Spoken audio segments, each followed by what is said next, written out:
Hey everybody, Ryan here from Rhino Hockey Channel. Alright, gonna be going over the Montreal Canadiens 2021-2022 season preview. Now, if you have not done so already, hit that subscribe button, hit that notification bell next to it to be notified when I drop new videos, and make sure to like the video as well. Make sure to hit that share button to get the videos out there more so more people can view, and hopefully, I don't know if you'll learn anything new, but at least get some more details and some, I don't know, some new perspective. But still, please hit that share button and make sure to let me know in the comments what you think. If you agree, disagree, just be civil, and let's get started. Alright, this is who Montreal added. They added David Savard from the team that beat them in the finals this last season. 4 years, $3.5 million per. Pretty good deal, I think, there. And he'll be a good back-end person because they have lost a little bit this year, especially with Weber being out for the year. Louis Belpedio, 1 year, $750,000. Cedric Paquette, 1 year, $950,000. That'll probably be a pretty good fourth liner for them, I think. Jean-Sebastien D, 1 year, $750,000. Mike Hoffman, 3 years, $4.5 million. Doesn't hurt to add some more offense. Matthew Perreault, 1 year, $950,000. Chris Weidman, 1 year, $750,000. This one they added the other day, I've never heard this guy. Arbor Zakaj, I think is how it's pronounced. $758,000 a year over 3 years. And they added Sammy Niku, 1 year, $750,000. This is who they lost. Charles Hudon went to Tampa Bay. Philip Deneau, probably one of the biggest losses they had. At least to actual going to another team, not injury loss. But Philip Deneau went to LA. Corey Perry to Tampa. I guess losing to the same team in the finals 2 straight years. You want to just join them. What the hell? Charlie Lindgren went to St. Louis. John Merrill to Minnesota. Tomas Tatar to New Jersey. And Jesperi Kakaniemi to Carolina in an offer sheet. And no matter what they say, I swear this is definitely a slap in the face for the whole Sebastian Aho offer sheet that Montreal did a couple years ago. So, I don't care what Carolina says. There's no way it's not that. Because, I mean, giving him a $20 signing bonus. Yeah, that made it a little bit obvious. But, hey, Montreal got a first-round pick and a third-round pick from Carolina for it. So, I guess it's not terrible. Especially for a guy they were benching for the most part. So, oh well. Alright, they re-signed Michael McNiven.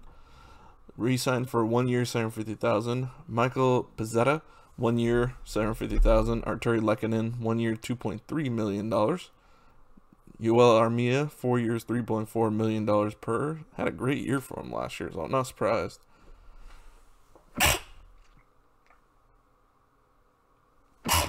Excuse me. Sorry about that. I went for a walk this morning. My allergies are now acting up. Alex Belzil. I'm not sure how to pronounce his last name properly, so I'm sorry ahead of time. 1 year, $750,000. Laurent Duffman, 1 year, $750,000. Luke Evans re-signed for 3 years, $1.7 million. I think that's a good contract for Luke Evans, honestly. I think he may be able to provide what they lost with Deneau. Maybe not as much scoring as Deneau had, but defensively, forward defensively, I think he's pretty good too. Ryan Poling, they re-signed for 2 years, $750,000.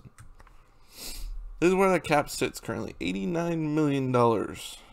Projected long-term injury reserve used will be about $8 million, so that should bring them down. And their cap space is currently sitting at 0, so they had no cap space. They may have to cut some things, or if their long-term injury reserve does not have helped them enough, then they may just have to move someone or send someone to the minors. Alright, this is where their forwards are right now. They are again Jonathan Drouin back, who did not play the entire playoff last year, I believe. Yeah, he did not play, at least when it mattered most. They had Mike Hoffman, Christian Dvorak they acquired. Why did I forget to put him on the acquired portion again? Gosh dang it. Well, Christian Dvorak they acquired in a trade. They believe they re-signed him too. Tyler Toffoli's still there. Yoel Armia's new contract's kicking in. Arturi Lehkonen is RFA after this year, as is Nick Suzuki. And you know Suzuki's going to get money if he keeps playing the way he does. He has the last year and a quarter. Oh, junk phone call. Sorry about that. Serge Paquette and Matthew Perreault are UFAs after this year. I think both they could probably keep for league minimum, honestly. And Jake Evans' new contract kicks in next season. He's only $750,000 league minimum this year. On the defensive side, this is where they honestly took some hit. I mean, losing Shea Weber, that's a loss. I mean, supposedly, from what I last heard, it's supposed to be for the entire season and the playoffs, and possibly the rest of his career. Not sure if that's accurate or not, but that's what I last heard. They also have Paul Byron out on the IR. You can see that down here. I'm not sure how long Byron's out for, but he was out a lot last year too, if I remember right. They have Cody Golbooth, I think that's how you say that name, on a PTO, so he may end up getting signed and put as an extra defender. Now, their defense isn't terrible even without Shea Weber by any stretch of imagination. Jeff Petrie, definitely a good offensive defender. I mean, that guy was a beast last year. Ben Sherratt, good stay-at-home defender, but he's a UFA after this year. David Savard was a good addition. He's another stay-at-home defender. Joel Edmondson, same type of thing, stay-at-home defender. Brett Kulak, not a terrible 5'6" guy. Alexander Romanov, I'm thinking that they're going to expect more from him, especially offensively this year. Chris Weidman returning from the KHL this year, and Sami Niku. I don't think Weidman's probably going to end up playing in the NHL for them. But let's see. They have Romanov and Niku, both RFAs after this year, and Kulak, Weidman, and Sherratt, all UFAs. So their defense could take some hits this year. It's a possibility after this season. From what I understand, Carey Price is out injured too right now, but they don't have him marked as injured on Cap Friendly, so I don't know. If he's not playing, that's not the end of the world. I mean, Jake Allen is definitely a serviceable goalie. I wouldn't say he's as good as Price, but he has his moments where he looks extraordinarily good. Then he has his moments where it's like the last half of the season last year where it's like, what the hell happened to you? You were so good the first half of the year, and then the second half, it was like the puck was like this big, and it kept going into the net because it was so small you couldn't stop it. And then let's see, they also list Samuel Matambo. He's RFA this year. I really don't think he's going to be playing. Well, if Price is actually injured, then yeah, he may end up being the backup. We'll have to see.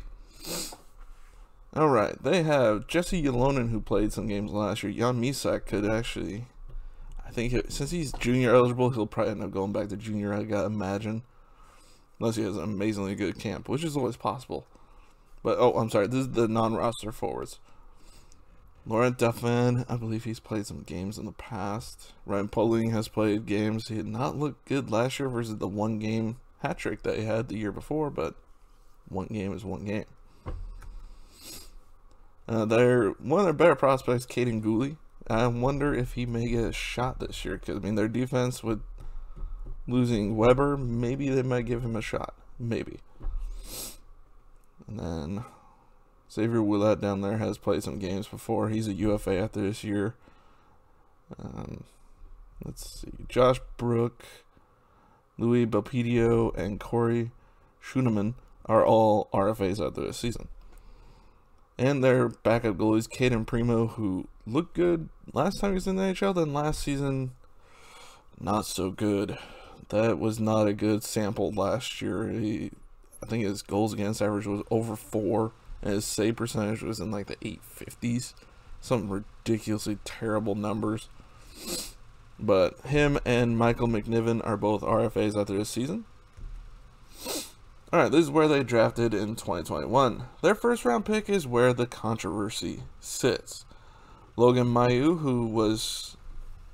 who asked not to be drafted after he had a situation when he played in Sweden this last year, took inappropriate pictures of a girl in compromising situation, let's just say that, to keep it a little bit more kid friendly. And without her permission. So that's a big no-no pretty much anywhere. So he is taking time to reflect on his life from the last I heard. And they still picked him. I mean, he still is a high-end talent. It's like Tony D'Angelo. High-end talent, stupid things. I mean, that's the one stupid thing I've only ever heard of this kid doing, but it's a really bad, stupid thing. And honestly, I'm kind of surprised they even picked him, to be honest with you. But they did, and they told him that he could not participate in camp. It's like, you pick the guy, and then you tell him he can't participate in camp. That sends mixed messages to everyone involved, including the fans. What is happening? But anyways, that's their first round pick. And of course, they picked Riley Kidney, 63rd overall. I'm sorry, I just like the name Kidney. I think it's funny. And let's see. I can't see any others being ones who dropped like Mayu did. Mayu was, before that incident came to light, I believe he was predicted to be somewhere in the, I think they had him as high as the top 10 at one point. So he's a high-end prospect. It's just, I don't think he'll ever play. I really don't. It was a wasted pick. Alright, 2022 draft. Let's see. Montreal's first round pick is a conditional pick. They do have Carolina's first round pick. They have their own second. They have their own third, along with Anaheim and Carolina's third. They had their own fourth, along with Tampa's fourth. It's kind of ironic. You had the team you lost to in the finals pick. Their own fifth, sixth, and seventh, as well as St. Louis's seventh. They have all their own picks in 2023 and in 2024. They have all their own picks except the second round pick. They have no second round pick that year. Let's see.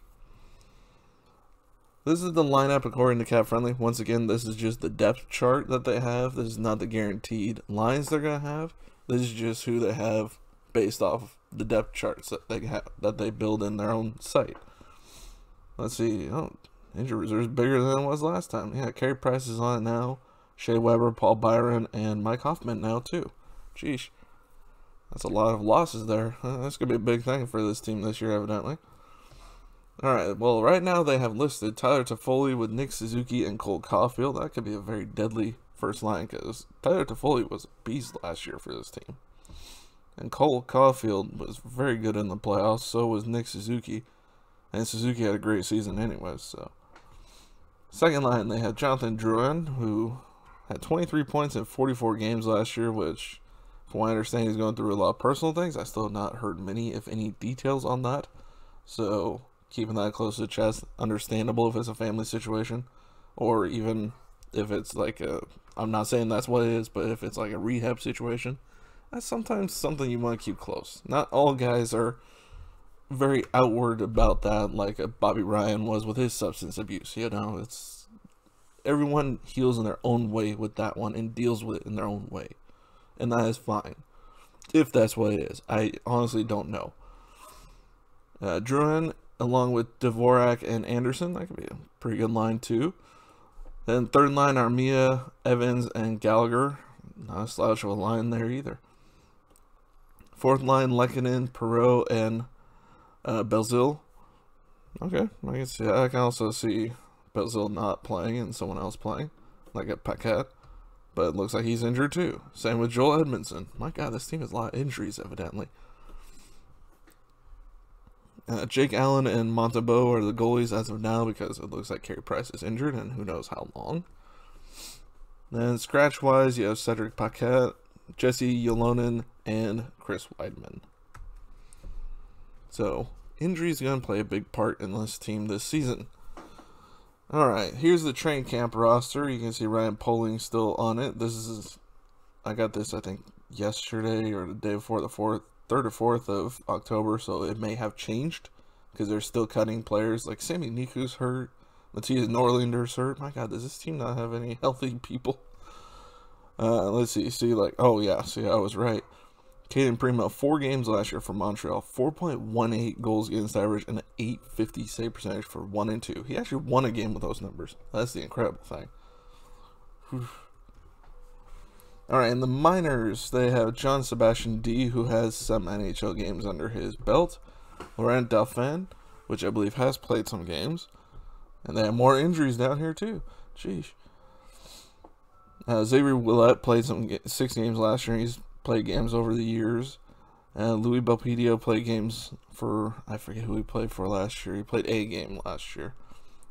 Then they have Jan Misak, who is loaned overseas currently.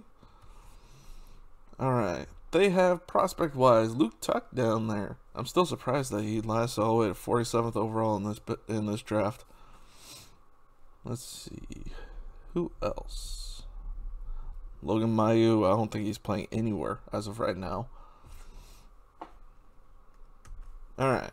On to the top prospects. They still have Cole Caulfield listed as a top prospect because he's only played 10 NHL games, so he still can be considered a prospect. He had 52 points in 31 NCAA games. That is destroying the NCAA right there. 4 points in 2 AHL games. Pretty good output. 5 points in 10 NHL games. Okay. So needed some work. But he then added 12 points in 20 NHL playoff games. So showed a lot more in the playoffs than he did in the regular season. Kind of like Nick Suzuki the year before when he came up into playing into the playoffs for them the year before. Then you had Jesse Ilonan. He had 0 points in 1 NHL game, 17 points in 29 AHL games, and 7 points in 21 Liga games. Then you had Caden Gooley, 2 points in 2 WHL games, and 0 points in 3 AHL games. Like I said, I think Gooley may get a tryout, you know, the 10 game that they have for the junior eligible players before they waste the contract a year. He may get a shot like that. It's still Caden Primo listed, 1 and 2, like I said, in 4 NHL games. I don't know much more I can say about that one. Jaden Struble, 3 points in 1 NCAA game so far this year, and that is this season. So I'd say that's a good start, especially for a defender. Others mentioned Jordan Harris, a defender, Luke Tuck, a left winger, and I got it right this year. Jordan Harris, I said, was a forward last year. No, he's a defender. Logan Mailloux, a defender. Matthias Norlinder, defender. Jan Misak, a left winger. So, seems like they have a bit more of the defensive focus, because honestly, their forwards are pretty well set. So, defense doesn't hurt to have more of those. This is where their season outlook looks. Now, I base this off of how this team looks if they were healthy. If this team is healthy, they're a top-range team and will probably finish middle to top of their division. But taking into consideration the injuries, I say this is more of a middle-range team at the moment.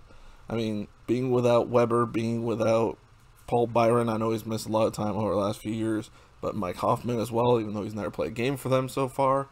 And also, if Carey Price is out, those are big losses, especially with Price and Weber. Those are very big losses. Now, can they make some of that up? Of course they can. But if you're going to tell me Jake Allen is better than Carey Price, that's a stretch I'm not sure many people are going to take. Just like saying David Savard is a replacement for Shea Weber.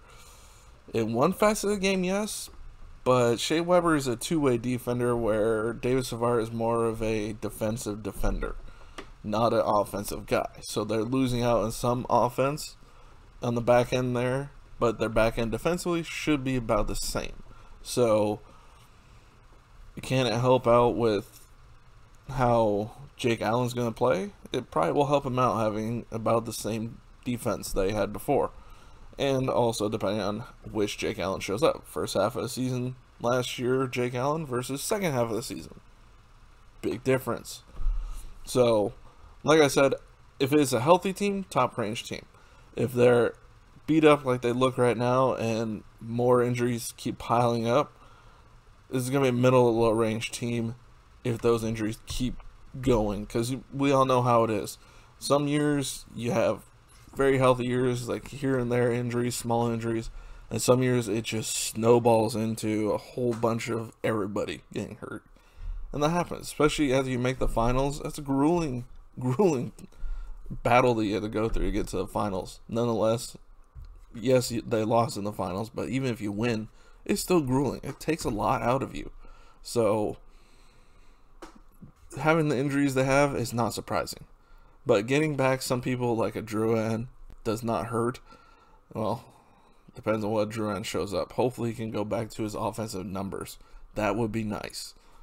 I mean, adding a David Savard definitely helps lessen the Shea Weber loss and like I said, if Jake Allen can show up like he did the first half of the season last year, that loss of Carey Price, especially if he can come back halfway through a year if it's that long of an injury, then it may lessen the blow, and this team could be very good in that situation.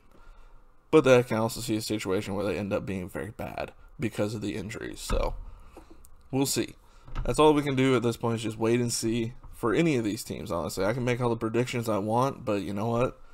Until the season's over, it's just that prediction. It could be wrong, it could be right, it could be kind of right, kind of wrong. Could be that type of thing. So, take it or leave it, that's fine. Let me know in the comments what you think, if you agree, disagree. And other than that, make sure to hit that subscribe button, hit that like button, hit that notification bell to be notified when I drop new videos. Make sure to hit that share button, help get the video out there more. And I will see you on next video. Bye, everybody.